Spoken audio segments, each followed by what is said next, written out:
Well, good afternoon, everybody, and welcome to AlphaBiolabs' latest webinar entitled Discover the Latest in Drug Testing.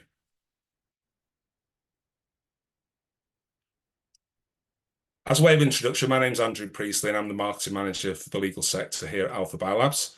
And I'm delighted to be joined today by my two colleagues. We've got Ashley Hodgkinson, who's our company trainer and also heads up our sample collections team. And we have Sam Evans joining us, who's one of our toxicology reporting scientists.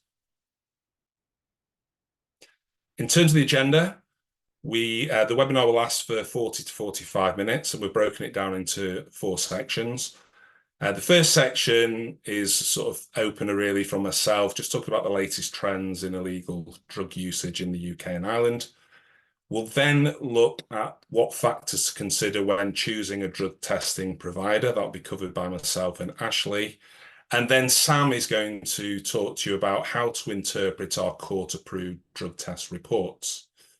We will then finish with our usual Q&A, our question and answers section. We have already received quite a few questions on the registration process, so thanks to those of you who did that. We will answer those questions in the Q&A. If you think of any other questions during the webinar, then please use either the Q&A or the chat function, which you should see on the Zoom technology, to ask any further questions that you may have, and we will do our best to answer those before the end. If there's any questions we don't get a chance to ask, then we will provide answers via email after the webinar. Okay, so just to sort of set the scene really, latest trends in illegal drug usage. Now, for those of you, you might recall, about 12 months ago, we ran some drug testing webinars with you. And I referred to this report from the Office for National Statistics, entitled Drug Misuse in England and Wales. That's been updated since then. So these stats here are for the year ending March 2023. And I'd just like to summarize really some key findings. So we can see there, so from the report, just under 10% of adults aged 16 to 59 years, which is about 3 million people, and 18% of those aged 16 to 24 years, which is approximately 1 million people, used drugs in the previous 12 months. So they used an illegal drug at least once in that 12-month period. And then from that, just over 2% of adults aged 16 to 59 years reported being frequent user of the drugs. So they were using them more than once a month in that previous year.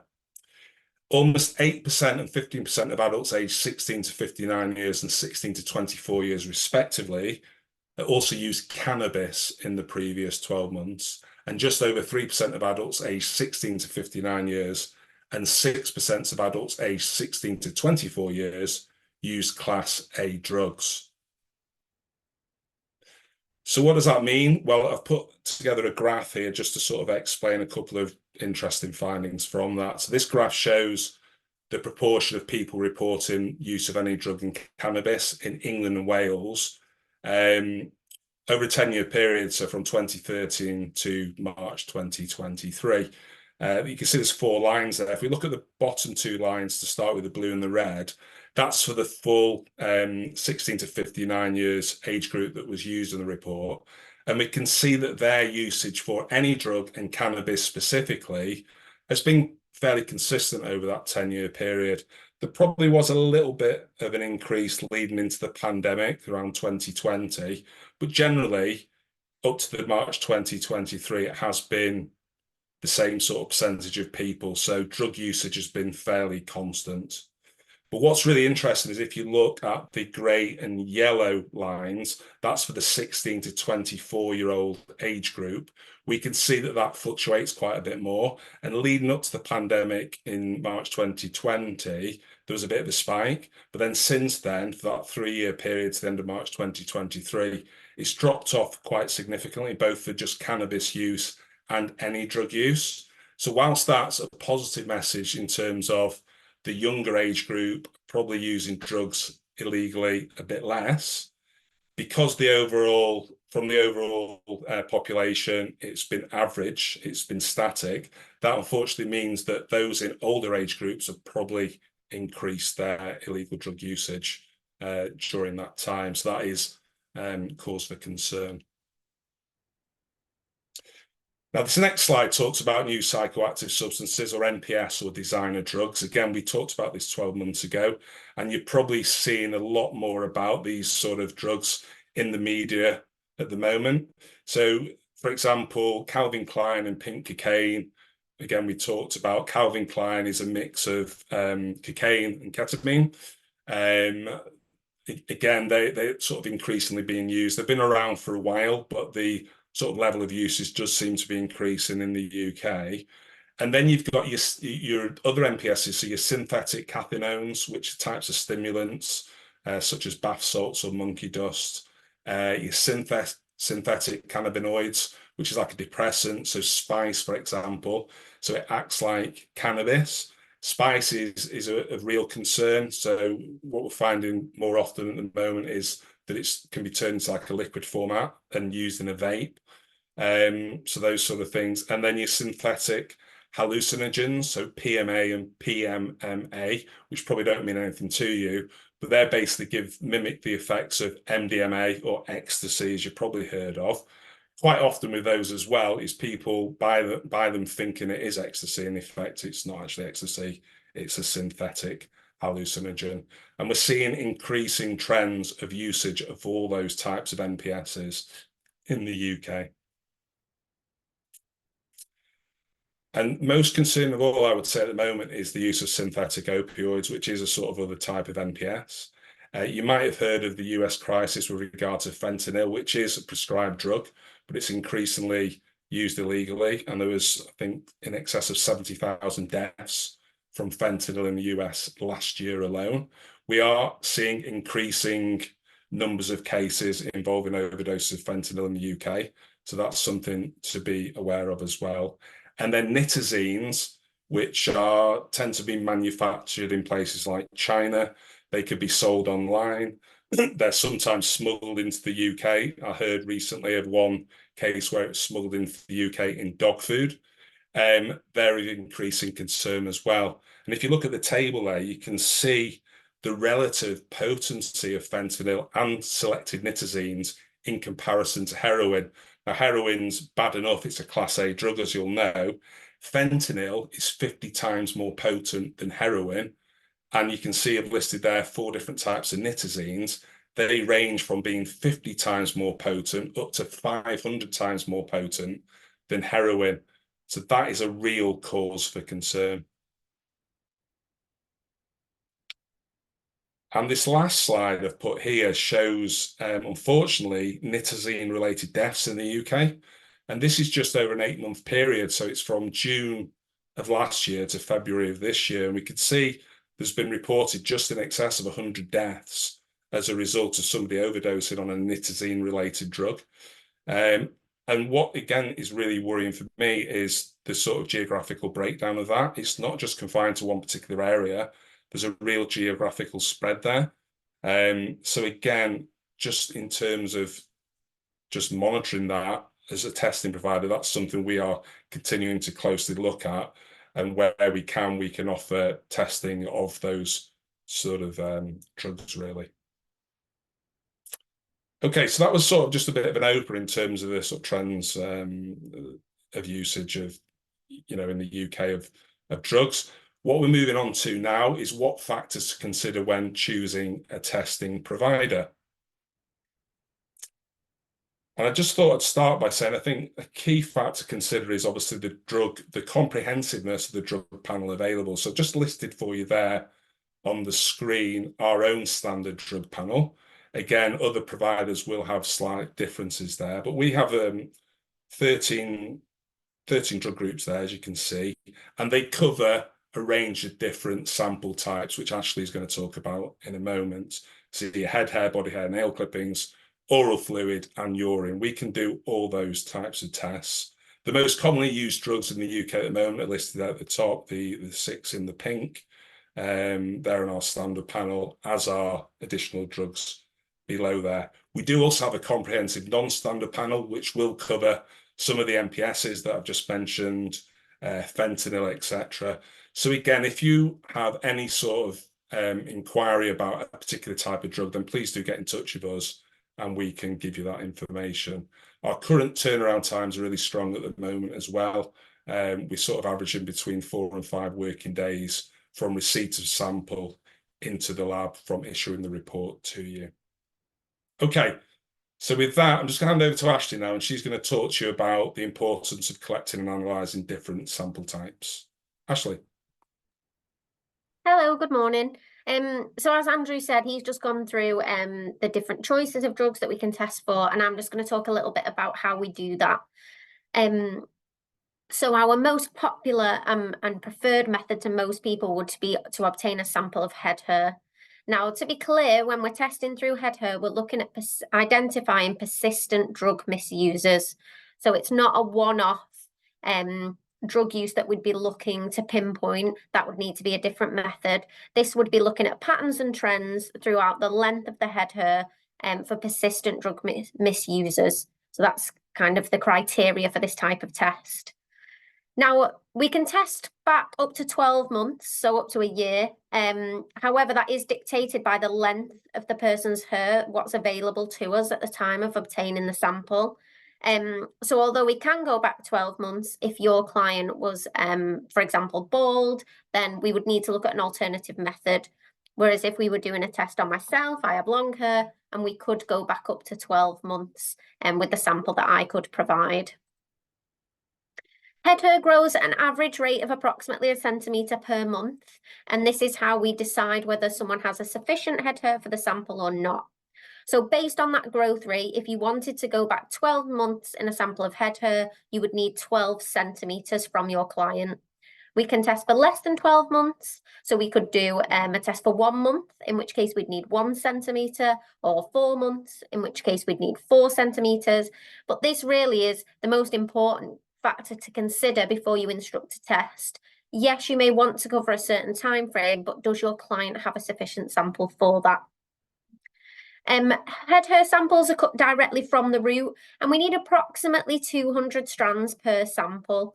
So the minimum amount of samples from your client would be 2. And this is something we'd make them aware of when we book them in for an appointment, that it is a sample cut directly from the scalp. It's not a single strand of hair that we'd be taking. Once we know that your client has a sufficient sample, we would then be able to decide how we want our results to be portrayed, and this would be entirely up to you based on your client's criteria and their case. But there's 3 options for this, which I'm just going to talk through.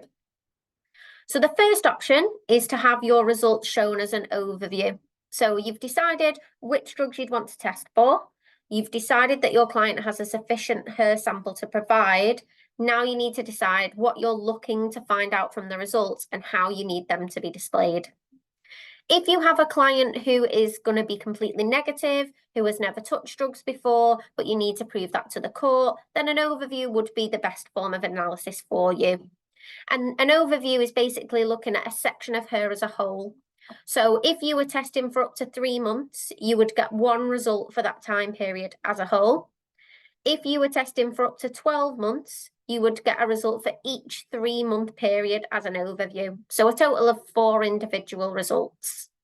As I say, if you're looking for patterns and trends, this probably isn't the best option for you. But if you have an idea as to what the results will be and you just need to provide them to the court, then an overview is sufficient. If you're looking at patterns and trends for an increase in use or a decrease in use over a period of time, then a month-by-month segmented analysis would be the better option. So this is where instead of looking at the hair in periods of 3 months as a whole, we can break them down month by month. So if your client was being tested for 3 months, we would give you 3 results, each one representing an individual month during that time frame. And if we were testing for 12 months, you would get 12 results, again, 1 for each month of testing. And that can help you to see any patterns and trends throughout that time frame of your client's use. The third option is a bi-monthly segmentation. So again, smaller periods of analysis per result, but this would be looking at gaps of 2 months instead of 3 months. So if you were testing your client for 12 months, you would get 6 individual results, each one covering a 2-month period, which again can be helpful for patterns and trends if you don't want that broken down month by month. So they're the three options when it comes to testing for drugs in head hair. If you were to instruct us, we could help make the decision on which would be the most appropriate based on your client. But like I said before, it depends on what you're looking for from the results as to which one of these would be the best option. This is some examples of what we could offer. So you can see in the first column, that tells you what time frame the results would cover, and the second one is the length of hair required to provide that. So for example, if we were doing an overview of 2 months and we had those 2 centimeters of head hair, you would just get that one result for that 2-month period as a whole. You could do 6 months segmented. Again, you'd need 6 centimeters, but you'd get an individual result for each of those 6 months. Or you could do it by monthly segmentation, where you'd get 3 results, each covering a 2-monthly period. So in an ideal world, we'd obtain a head hair sample. Your client would have a sufficient length of head hair, and you could pick from those 3 options as to how you'd want those results breaking down. However, in some cases, clients don't always have sufficient head hair or may not be willing to provide a head hair sample for whatever reason, and we need to look at alternative methods. So the first method we could do would be to take a body hair sample. For drug testing, we could take underarm, chest, leg hair, back hair, whatever your client has available to us at the time of testing. However, for body hair, because of the difference in growth rate, it would only cover 12 months as a whole. So up to 12 months with one report for that entire time period. So it wouldn't be able to assist with those patterns and trends, but it would be a good test to do to give you an idea of a person's drug use over a 12-month period. The other option is to take a sample of beard hair. Now, the time frame that this can cover is dependent upon the length of the sample available. So we would obtain the sample, it would be measured in the laboratory, and then we'd be able to advise on what the time frame we could cover with that would be. But potentially, we could go back up to 12 months. Again, this would only be as an overview. So if the sample got into the lab and we stated that we could cover 5 months, it would be up to 5 months as an overview. So just that one result for that time frame. So that's something to consider as well. If your client doesn't have sufficient head hair, body hair is an option, but would it be suitable for what you're looking to prove? The other option is to take a sample of nail clippings. So we need a minimum of 5 millimeters from the nail, free from any gel, acrylic, nail varnish, anything like that. But if that is suitable, we can take a sample of a fingernail clipping, which would provide up to 6 months, again as an overview, so one result for the time frame as a whole. Or we could obtain toenail clippings, which would provide up to 12 months as an overview. So that's another option to consider if your client doesn't have sufficient head or body hair. So we've covered the longer time frame windows, so looking back months at a time to see what someone's drug use is. Shorter term options, we have oral fluid, which we can use. This would cover up to 48 hours, and we could give you a result there and then as an instant screen, or we could send it off to the laboratory and they would do a confirmatory test. That's the type that we would always advise, as that's going to give you the full report, including any levels that might have been detected in the sample. And we can take into consideration any prescription or over-the-counter medication that your client's taken, which we wouldn't necessarily be able to do on an instant test. So if you were looking at that short window of up to 48 hours, or you wanted to do 2 tests together, so the head hair test to cover a longer time frame and then the oral fluid to cover the shorter time frame, that is something that we could offer if suitable for your client. And that can be done anywhere at their home, at your offices, or at one of our walk-in clinics. The other option for short-term testing would be a urine sample. So again, we could do an on-site test with an instant result, or we could do a laboratory confirmation, which would confirm any levels detected. This can be done at one of our walk-in clinics, and it covers up to 4 days, with the exception of cannabis, which can be detected in urine for up to 28 days for chronic users. So a little bit longer than oral fluid, but much shorter than the hair sample time frame. So again, in certain cases, this might be good evidence to help support your client's case. And this would also test for one-off use as well. So with the hair, where we're looking for persistent drug misusers, this could detect single use of a drug. So here's a table showing all the different ones that we've just been through: your head hair, your body hair, your beard hair, which is your longer time frame, and your nails, and then your urine and your oral fluid. So just to show you the comparison between them all, and kind of how regular the testing would be. So you could do regular urine tests if you wanted to monitor if someone was abstaining from drug use or if they were reducing their intake. And then you could use the hair testing or the nail testing to look back at previous drug use over the last up to 12 months. As with all of our tests, we follow a strict chain of custody to ensure that the correct person is tested. So we ask that they provide identification at the time of the appointment, and we'll take a photograph of them. And the samples are tracked all the way into and then through the laboratory so that we can defend that chain of custody should it come into question at any point. We also ask questions about any hair dye or treatments, which Sam will come on to shortly, and any medication that the client might have taken during the testing timeframe to ensure that that can be taken into account as well. We have a team of collectors that can come out to any UK or Ireland address, be that your offices, your client's home address, a prison, a contact centre, any one of those options, we can come out to see you. And we would do that ideally if your client's available 24 to 48 hours from instruction, to get that sample into the lab as soon as possible.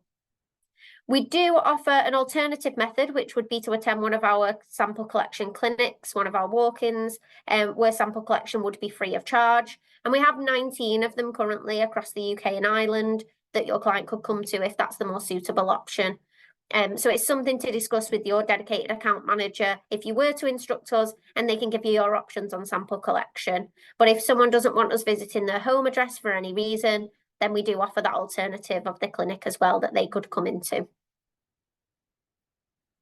So I'm going to hand over to my colleague Sam now, who's going to talk about how to interpret the court-approved expert reports. Good afternoon, everyone. I'm Samantha Evans, and I'm one of the reporting scientists here at Alpha. And I will be taking you through how to interpret our court-approved expert reports, as there have been some changes recently that you would have noticed. So we have two types of reporting options. We have a simple certificate of analysis, which is just shows the results and no interpretation, or our much preferred expert report, because this provides an in-depth interpretation of each set of results and contains any contributing factors that may affect said results in the conclusion.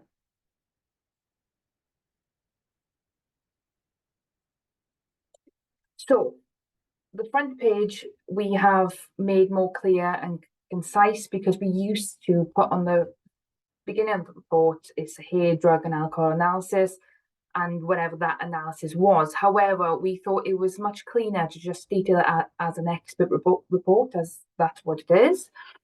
And as you can see at the bottom, we've got the case number, the sample donor name, the instructing party, and then who the reporting scientist is that wrote this report.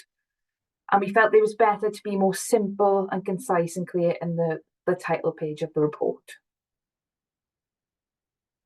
So the next page now, this is our biggest change in our report. So we've had, the conclusion used to be at the bottom of the report, but we felt that's what people want to know. That's what the reader wants to know first, is what is the conclusion of the findings? What do these results actually mean? So in terms of the conclusion, what we include is an interpretation of the report. So whatever drugs were positive, we would interpret that and what those results mean for each segment. We can detail, as you have seen in this example here, any cosmetic treatments that have been used, such as bleach and dye, as these have the ability to lower the results in each segment, depending on when this dye has been applied. And sometimes we can add in any potential patterns of use that we can see in the results. However, a caveat has to be added sometimes, because, for example, if they have declared using dye or bleach, this could have lowered the results, hence skewing the potential patterns seen in those set of results. However, this conclusion is always in depth, and we always try to preempt any questions that you may have about the report, and we'd like to answer them in the conclusion as clearly and concisely as possible, and without too much jargon, so really simple, easy to read. And then the next slide, we have the request of analysis. This is simple. This is really what a sample type was requested, what sample type was analysed. And for example, if we couldn't collect scalp hair for whatever reason, maybe there's insufficient hair, we would detail this in this section here and why, the reason as to why we couldn't collect the original request. Then we detail the approximate length of the samples, and then we have the drugs requested. And then we go on to the drugs analysis requested in terms of the segmented analysis or overview analysis, as Ashley has previously mentioned. And again, if there's any differences into the original analysis, into what we could actually undertake, depending on the length of the sample, we also detail this in this section here. The next section then, we have the donor and sample information. So this is where the unique case number that you see for your clients, and the donor name, the donor date of birth, and when the hair samples were collected and when they were received, which is good to track turnaround times. And then we have the name of the sample collector, the sample donor identification, and whether they provided a driving license, passport for that extra bit of identification. And then we always have the photo of the sample donor in this section here as well. And to finish the section off, we have the disclosures to say this work was checked by myself or the reporting scientist prior to the writing of this statement. And then we go on to a very important part of the report in terms of the information provided here can coincide with the conclusion. So for example, the medications and substances section, these can have a direct effect on the conclusion, on the positive results. So for example, codeine is a popular medication, and we test for codeine as part of our opiates drug group. So if codeine has been declared, this could be the reason why the codeine is positive in the results.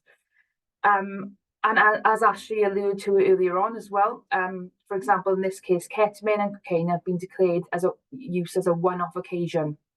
But for hair testing, we test for repeated use of a drug.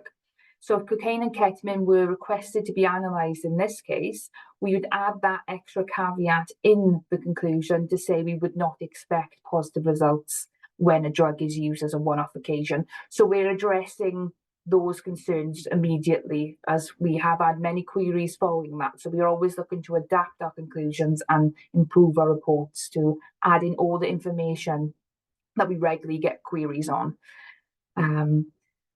Yes, and the same with medications as well. And then we go down to the environmental exposure to drug disclosure. Now, this is important as well, because depending on what the sample donors declared in this section, for example, if they declared they've been passively exposed, this is when we keep the washing samples for further analysis if requested.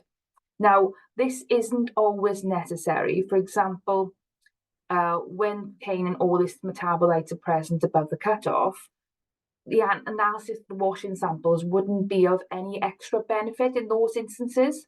However, if, for example, the ratio of cocaine to benzoylecgonine was less than 5%, which can't rule out significant contributing passive exposure, the analysis of the washes in those instances may be able to provide further valuable information relating to that passive exposure. And as I mentioned previously with hair treatments, this is again an important section, as the bleach and dye, for example, have the ability to reduce the concentrations of drugs and alcohol biomarkers in hair testing. So it is vital that we get this information, because we would have to caveat the conclusion in those cases. And the next section we have is the drug analysis and results section. So in this case, this is where we break down each segment and cover what the approximate time period that segment covers. So for example, S1 would be the segment closest to the scalp, and S6 in this case would be the segment furthest from the scalp. And it's important to note that these approximate time periods are indeed approximate. It does depend on the growth rate of that particular donor's hair. Unfortunately, at AlphaBiolabs, we can't calculate the exact growth rate, so we base it on a 1 centimetre per month growth rate. And that's what all our approximate time periods are based on. Yes. So this is the results section. This is a very important section, of course, and we try to make this as simplistic as we possibly can. So we detail the segment, as mentioned previously, then the analytes. So in this case, we test for 3 cannabinoids, so THC, CBN, CBD. Then we have the concentration column, whereby we detail the concentration found in that particular haze segment. Then we have the cutoff. We have 2 types of cutoffs, which is the Society of Haze Testing cutoff, and if the Society of Haze Testing hasn't provided a cutoff, we use our lab in-house cutoffs. And then we have the range column then. In the range column, we do get quite a few questions and queries related to this column, so I want to clear these questions up now. So with the range column, it's generally used to be helpful in identifying any potential patterns of use. However, the range column is a statistically analysis of positive samples analyzed at AlphaBiolabs. It's not related to an amount of use of drugs. So, for example, THC in S1 is medium. That does not necessarily mean medium use. It's just in our positive samples analyzed, it's in the medium range. So we've created thousands of samples, and those positive samples are regulated into low, medium, and high. And this is where we get the range column from. It's not directly correlated to amount of use. And then to finish off this section, we have the qualifications and experience of the reporting scientist writing the report. And then we have the declarations saying everything I believe is true in this report, and if anything changes, we change that report after the fact. And then to finalize the report, we put all the technical information now at the back of the report. So that includes drug analysis information, the hair growth phases as well. So how the hair grows, how we've calculated the 1 centimeter per month growth rate, how drug is incorporated into hair into 3 phases. We have the range of drugs detected, as I've mentioned previously in the table, and we've had the external exposure / washes section as well, which we have recently changed the wording to make it more simplistic and understandable. So just to go through that quickly, we've changed it to the following.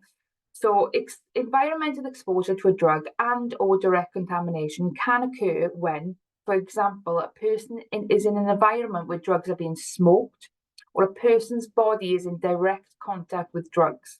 If such passive exposure has occurred, it may result in the presence of drugs on the hair tested. However, this is why the method used by AlphaBiolabs for testing drugs in hair involves initial decontamination of the hair samples through a series of washes. And when the hair is tested following washing, the reference to cutoff values and the detection of certain metabolites of drugs in the hair, as I alluded to earlier with cocaine and metabolites, can demonstrate active use of a drug rather than it being solely due to environmental exposure. So we've made it so it's much more understanding that section, as we do get quite a few questions on that. And again, with we mentioned about cosmetic hair treatment and thermal hair straightening and how this can affect the results. And then we finalise that then with a cut-off information and result information on what cut-offs are applied and why and when. And following on from that, I will pass you back to Andrew, who will take you through any questions and answers that you may have. That's great. Thank you very much to both Ashley and Sam for your presentations there. Really, really interesting, useful information. Okay, so looking at the Q&As then. So we've got a few questions here, which we're going to go through now. So the first question I've got is for yourself, Sam. So what progress has been made in determining the differing rates of drug incorporation into hair of people from different ethnic groups? It's generally proposed that drugs can be incorporated into the hair by at least 3 pathways. So we've got from the blood during hair formation, we've got from sweat and sebum, And then finally, we've got from the external environment, including drug residues, contaminated surfaces, and vaporized drugs, so in the form of smoke. However, it should be noted that inter-individual variations in drug incorporation are not limited to differences in ethnic groups.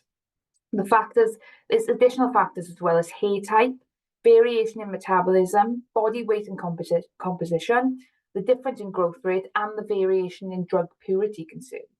So this is why it's not possible to state what a positive finding in the hair sample means in terms of the dose or frequency consumed by the individual.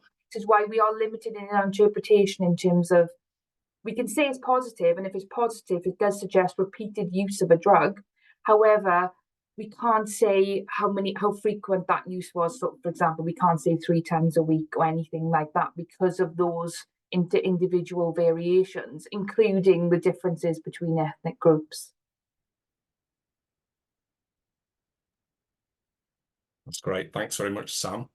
Next question, one for yourself, Ashley. Questions come in. How long does it take for different samples to be tested? So the turnaround time, we're obviously always working to improve it. Currently, as Andrew outlined before, it's from receipt at the lab. For a hair or a nail sample, it would be between 4 and 5 days once we'd received the sample here. For urine and oral fluid testing, it's between 3 to 5 days. So sometimes it can be a little bit quicker, but again, that's from once it reaches the lab and not from the time it was taken from your client. Because obviously it has to get back to us before we can start with any testing. So yeah, 3 to 5 days for urine and oral fluid and 4 to 5 for hair and nails currently. That's great. Thanks, Ashley. Okay, another question for you, Sam.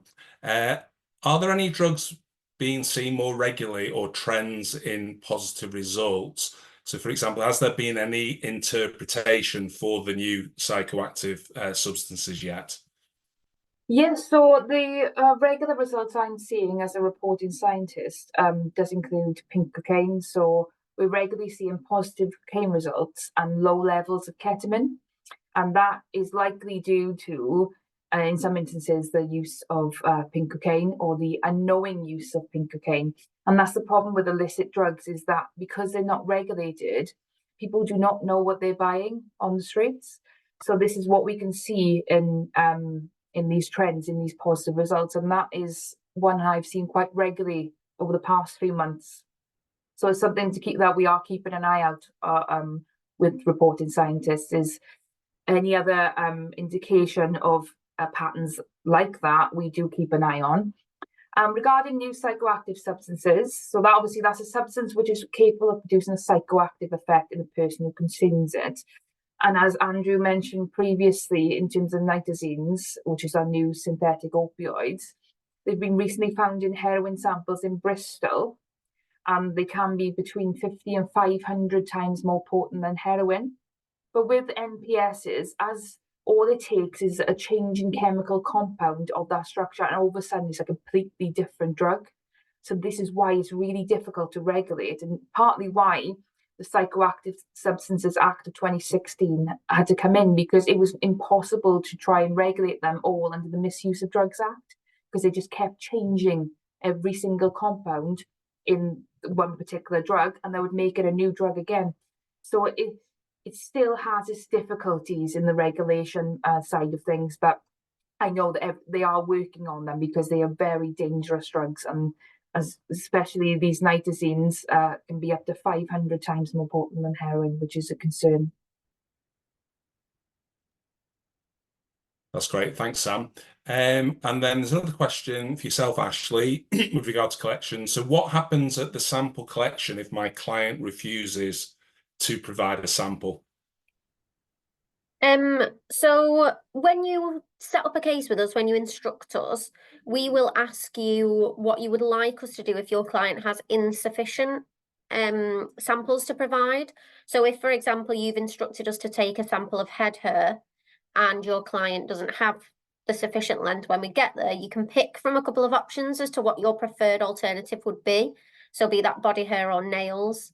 If your client outrightly refuses and doesn't want to give a sample at all, any type, then our only option would be to come away from the appointment, although we would advise them that they'd be better to call you while we're still present to get some advice. If they refuse to do that, our only option would be to come away, update yourselves, and then find out how you'd like us to proceed, whether you want to speak to them and book them back in, or whether you'd look at referring back to the court for their advice on it. But if they'd be willing to give an alternative sample to the one that you'd initially instructed, we can take that, but we'd obviously have to wait on your advice as to whether that was sufficient to proceed with. We do pride ourselves, obviously, on explaining the process to the clients as we book them in to make them fully aware and fully informed. But sometimes on the day, people do change their mind. So it does happen sometimes, and we do our best to kind of ensure that they provided the sample that was in their best interest, but it's up to them, really. That's great. Thanks, Ashley. Okay, I'm just conscious of time. One last question for yourself, Sam. So it's quite an interesting one. So apparently another testing provider has told somebody recently that they test all the pre-washed washings samples as well as the actual wash samples. What is the advantage of doing this? So testing washing samples can have an advantage in some circumstances. However, as mentioned previously, for example, when we have cocaine present above the cutoff along with all of its metabolites, the analysis of the washing samples wouldn't provide any extra information because there's already strong evidence of direct use of cocaine in those instances. However, as I alluded to earlier on, if the benzoylecgonate to cocaine ratio is below 5%, which we can't rule out significant environmental exposure, analysis of the washes could provide further information in those instances. And in those instances, a wash-hair ratio can be analysed. And there's a couple of types of ratios where drug use can be regarded as likely if it's between 0 and less than 0.1. And between greater than 0.1 and less than 0.5, it's possible, but we have to determine whether the wash was effective. And then greater than 0.5, the drug use is questionable. So then, in those instances, we can see that there's been significant environmental contribution to those results, and hence why the cocaine benzoylecgonate ratio may be below 0.5 or 5% in those cases. So yeah, in some instances it is useful, but a lot of the time it doesn't add any extra valuable information. So we wouldn't analyze all the washes in every single case. That's great. Thank you so much to both Ashley and Sam for answering questions there. We have had a couple of other questions come in, but unfortunately we don't have time to answer them live now, but we will provide answers to those people via email after the webinar. Okay, so just to finish off then, well, first of all, thanks again for all your time this lunch hour. Appreciate your valuable time.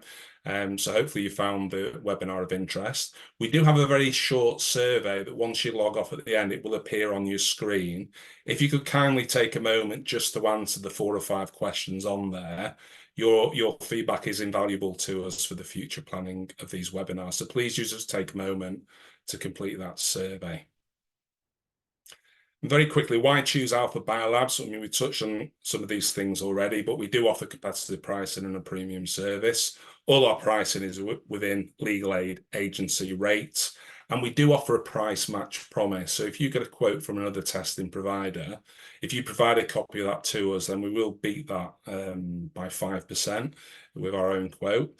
And also, all our quotations are provided within 1 hour of the request. As Ashley talked about, we can do sample collections from any UK or Ireland address, and we offer free collections from any of our 19 UK or Ireland sample collection centres. We currently have really strong turnaround times for drug test results, 4 to 5 working days from receipt of the sample into the lab. And as Sam has shown you, we're always working hard to make sure that our court-approved reports are user-friendly. If you do instructors, you will have a dedicated case manager from instruction until test reports. That's one point of contact who can answer any sort of queries or issues that you might have. And of course, we are a fully accredited laboratory for both the UK and Ireland. We also have a special promotional offer at the moment. It runs until the end of June. So any requests you make, if you reference the code DRUG15 when you make that quotation request, we will offer a 15% discount off the drug testing fee. Please do take advantage of that when you ask us. And please do share this offer with your colleagues. It's not just for anybody on this webinar, it can be for any of our clients. So please do feel free to share that offer with your colleagues too. So once again, to finish, thanks again very much for your time today. We've hoped you've enjoyed this webinar. Do get in touch with us. We are the experts in drug, alcohol and DNA testing.